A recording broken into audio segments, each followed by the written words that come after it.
I listened actually to a new Freakonomics episode this morning, which was on sludge, and it basically combined, it was mostly talking about like sludge in a general way, in the sense that there's just like a lot of bureaucratic sludge, which was defined there also as in opposition to nudge, which makes it much easier to do the right decision or the decision that afterwards you would have liked to have taken, thanks to Kastansin and co. But like sludge is this kind of like phenomenon where over time or like from the get-go, really, there's a lot of bureaucratic hurdles that you have to jump through, just like processes that are extremely hard, that are super costly, that are hidden. So that could be like filling out really long forms, making it really hard to unsubscribe to subscription model that you have. Some of them are on purpose, not all of them are.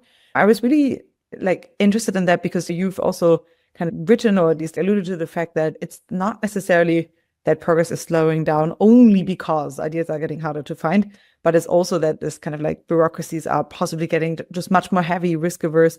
So could you talk to that dynamic a little bit? And do you think, maybe we just start there, and then I have a question for you about like how that might develop in the future. But yeah, how do you think that organization or like that bureaucratic organizations slow down innovation today? And what are like some quick fixes that you'd recommend if you are such an organization, for example? So I guess the theory you're getting at, which listeners can check out, is, what was it? Essentially, I wrote a piece. It ends in the burden of knowledge, the scientific slowdown, like math and physics divorce the burden of knowledge and the scientific slowdown. Essentially, it's people who read scientific history largely don't. They think a lot of the economists of innovation are maybe a bit too confident on like the burden of knowledge as the main driver of the scientific slowdown. Nobody's really arguing that it's harder to learn more facts than it is fewer.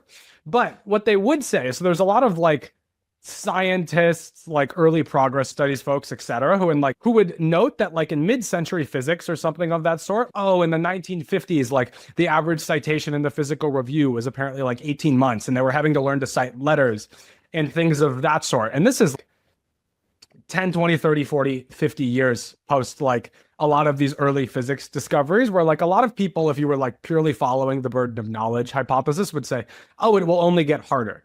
But it was their sense that like somebody like Gerald Holton, who I wrote a lot about, I would consider him one of the founding fathers of progress studies, like one of the people who helped found MIT STS. He was a physicist who became a historian of science, and he was a physicist in this like very dynamic era.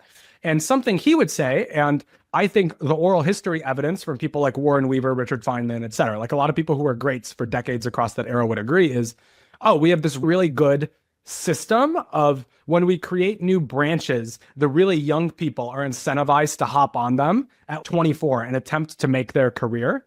And in the same way that like in the Ben Jones burden of knowledge paper, they would look at like how bad our productivity per dollar or per research head is getting in something like corn per acre or in like transistor density or things of that sort.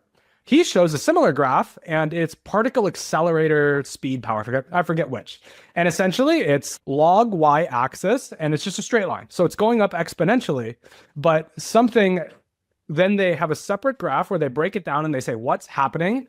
And it's all these new branches that are of technology that are exploding for 5 years and then curtailing. And in the same way that the people like economists of innovation who look at things like transistors or corn will be like, it's our sense this is just how this works. This is the most easily measurable one.